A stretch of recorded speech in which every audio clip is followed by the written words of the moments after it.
dengan tren literasi dan inklusi keuangan di industri perasuransian yang terus menanjak, bagaimanakah prospeknya dari proses digitalisasi asuransi dan bisnis asuransi digital? Selengkapnya langsung saja kita ulas bersama dengan Mas Lufdi Wahyu Sarwoedi, Head of Marketing Sandeins Indonesia yang sudah bergabung bersama kami di studio CNBC Indonesia. Mas Lufdi, thank you so much for being here di CNBC Indonesia, Mas. Ya, terima kasih. Untuk kita lihat sekarang dengan tren yang ada, kita sudah memasuki revolusi industri 4.0 dengan semua hal itu teknologi bergantung pada internet. Kalau dulu Pak Soekarno mereka mendirikan Nutanio untuk mencari istilahnya moda transportasi apa yang bisa meng-include seluruh wilayah Indonesia yang kepulauan. Saat ini tentu saja teknologi yang bisa kita pakai untuk include semua di negara kepulauan terbesar di dunia ini adalah melalui internet. Intinya dengan internet memungkinkan untuk semua orang mengakses produk asuransi yang sama dimanapun mereka berada. Baik, jadi tadi itu singkatnya mengenai perkembangan asuransi digital dan inklusi keuangan di Indonesia ke depannya ya, butuh internet dan digitalisasi tentunya. Mas Lufdi, apakah perbedaan dan gebrakan yang akan dibawa Sandeins di Indonesia sendiri untuk industri perasuransian di Indonesia? Ya, Sandeins sebenarnya adalah bagian dari sebuah grup insurtech regional. Kami punya kantor pusat di Thailand. Kami merupakan satu full stack dengan model bisnis ini, berarti kami memiliki insurer, kami memiliki brokers, kami memiliki juga penyedia platform teknologi, dan yang terakhir adalah layanan TPA, itu yang terjadi di Thailand. Nah, kami akan mencoba di Indonesia untuk mereplikasi praktik yang sama, the best practice-nya, kita bawa ke Indonesia, menyesuaikan dengan keadaan ekonomi lokal untuk menyediakan produk-produk yang lebih personal dan affordable untuk semua masyarakat. Karena kami percaya bahwa insurance is for everyone, and since everyone is unique, we need to prepare a very unique product for them. Nah, dan itu hanya bisa terjadi ketika kita punya model bisnis yang full stack. Untuk Sandeins sendiri ya Mas ya, sebagai insurtech full stack, apakah pemegang polis yang difasilitasi ini jumlahnya sudah sampai berapa untuk trennya sejauh ini? Ya, secara regional kami sudah mengeluarkan polis 2,1 juta polis dari tahun 2017. Kami sudah melayani lebih dari 1.200 perusahaan, dan di Indonesia sendiri di tahun fiskal pertama kami sudah punya member lebih dari 17.000, sudah mengeluarkan klaim sudah lebih dari 2.000. Jadi saya rasa this Indonesian market very welcome to Sande existence. Untuk jaringan rekanan sendiri yang Sandeins miliki, baik dari untuk rumah sakit dan juga perusahaan asuransi, bagaimana growth-nya dan jumlahnya saat ini, Mas? Ya, saat ini kami bekerjasama dengan Admedica, kami sudah punya rekanan rumah sakit lebih dari 5.600. Untuk rekanan insurer, saat ini kami punya beberapa seperti Boswa Insurance, Lipo, lalu ada KSK. Kami juga berpartner dengan telemedicine seperti Good Doctor dan HelloDoc. Lalu juga kami berpartner dengan non-financial seperti Pegadaian, lalu TB dengan ID. Semua itu kami tujukan supaya bisa menjangkau lebih banyak pelanggan di Indonesia. Nah, dengan banyaknya jumlah rekanan yang sudah dimiliki oleh Sandeins ini sendiri, apakah ke depan proyeksinya akan berniat menambah rekanan bisnis di 2023 nanti? Ya, tentu saja. Kalau kita lihat keadaan kita sekarang ya, tahun 2021 kita cuma punya insurance penetration itu 3,18%, rasio kepada GDP. Itu cuma meningkat 1,1% dari tahun 2013. Artinya peningkatannya tidak signifikan. Sedangkan untuk menjadi negara maju kita butuh at least 7,5%. Nah, ini tuh bukan sesuatu yang menurut saya tugas Sande sendiri. Ini adalah sebuah PR untuk collective action gitu. Jadi kami terbuka untuk bekerjasama dengan insurer yang lain, bahkan dengan insurtech yang lain atau dengan non-financial company untuk sama-sama meningkatkan insurance penetration di Indonesia sekaligus menaikkan financial inklusi agar nanti kita bisa lepas dari middle trap ekonomi ini as a nation. Untuk rekanan bisnisnya yang Anda Sandeins sendiri akan ingin capai di tahun depan, kira-kira apa saja, Mas? Saat ini kami menjajaki kerjasama dengan perusahaan logistik, bank, sama satu lagi itu kita lagi jadi kerjasama dengan salah satu penyedia platform mobil second hand terbesar di Asia Tenggara.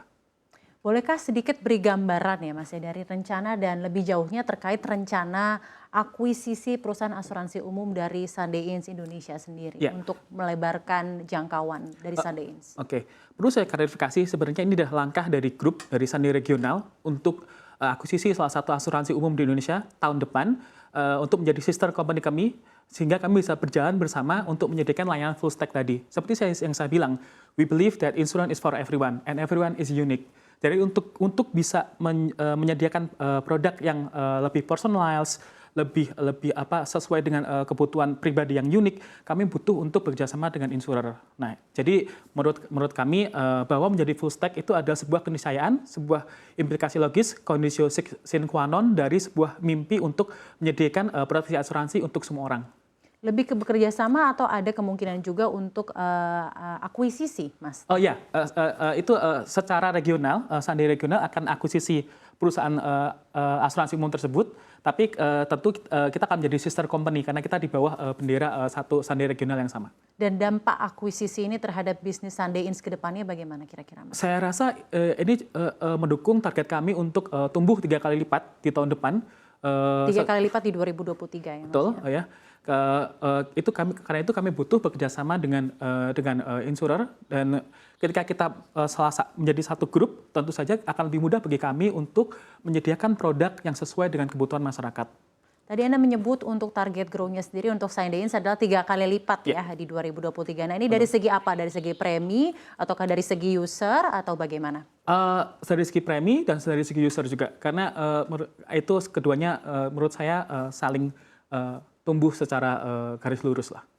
Baik Mas Lufdi, tadi juga kita menyimak data mengenai literasi dan inklusi keuangan di perasuransian di Indonesia juga meningkat ya selama 2022 ini, adopsi teknologi juga. Tapi apakah bisa mengenalkan produk asuransi non-basic secara digital? Karena kalau biasa kita ngomongin produk asuransi dan lain-lain, biasanya harus ada personal touch tuh Mas. Nah, dengan InsurTech ini apakah ini bisa dilakukan juga? Tentu, justru dengan model bisnis yang full stack, ini memungkinkan kita untuk menciptakan produk yang sesuai dengan kebutuhan masyarakat. Contohnya sekarang di Thailand kita punya produk yang sebenarnya asuransi EV, electric vehicle, untuk mobil listrik di sana. Yang klaimnya itu dilakukan secara digital melalui AI dan machine learning dengan akurasi lebih dari 85%.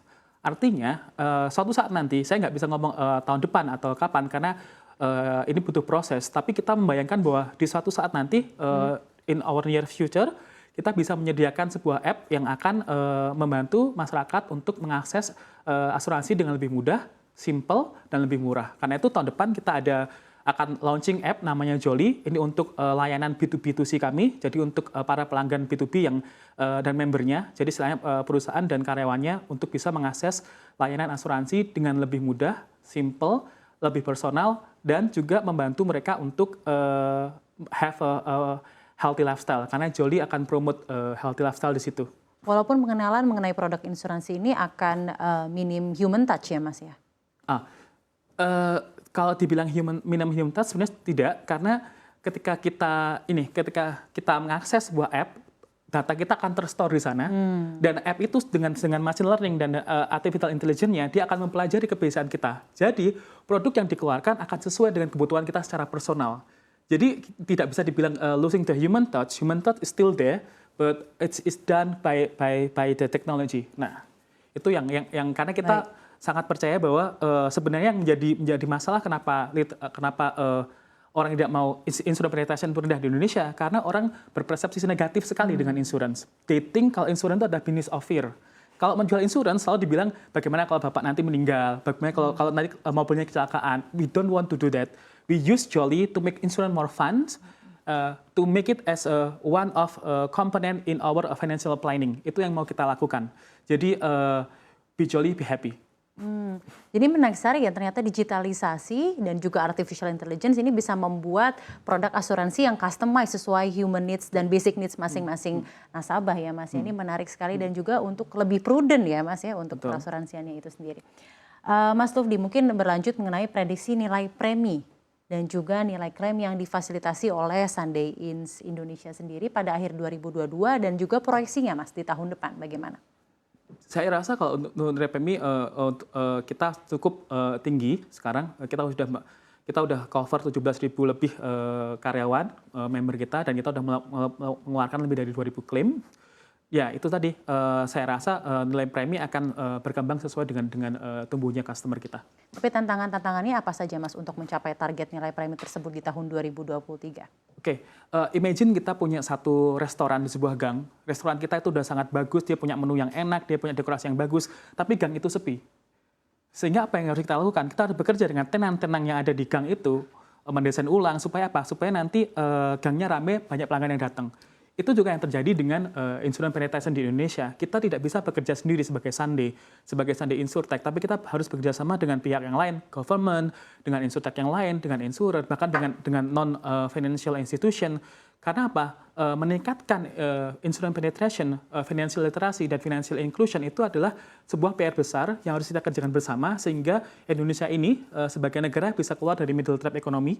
Walaupun saya nggak suka dengan dikotomi negara berkembang dan negara maju, tapi kita harus akui bahwa untuk menjadi negara maju kita harus meningkatkan insurance penetration itu 7,5% at least.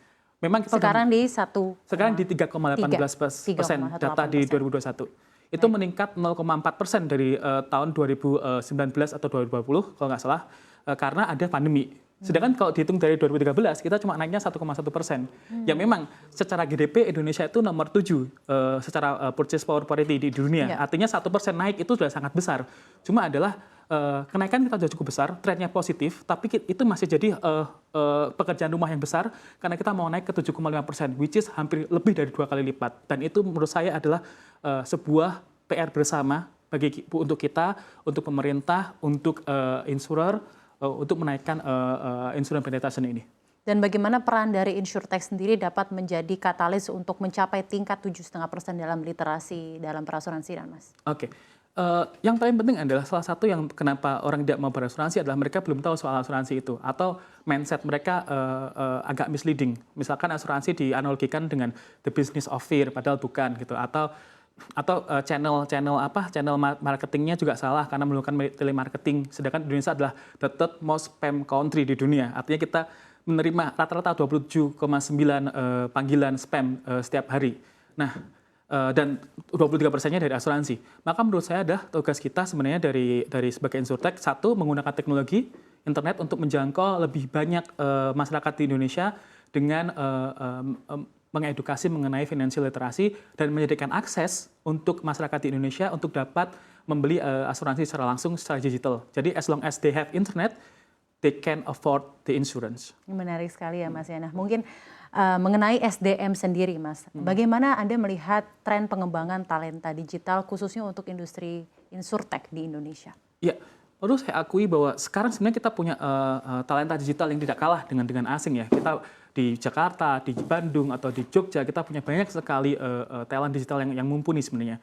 Cuma perlu kita akui bahwa perkembangan teknologi digital, startup, Insurtech atau yang lain itu bergerak sangat cepat sehingga kurikulum perguruan tinggi tidak bisa cope up dengan itu. Jadi ada gapnya di sana.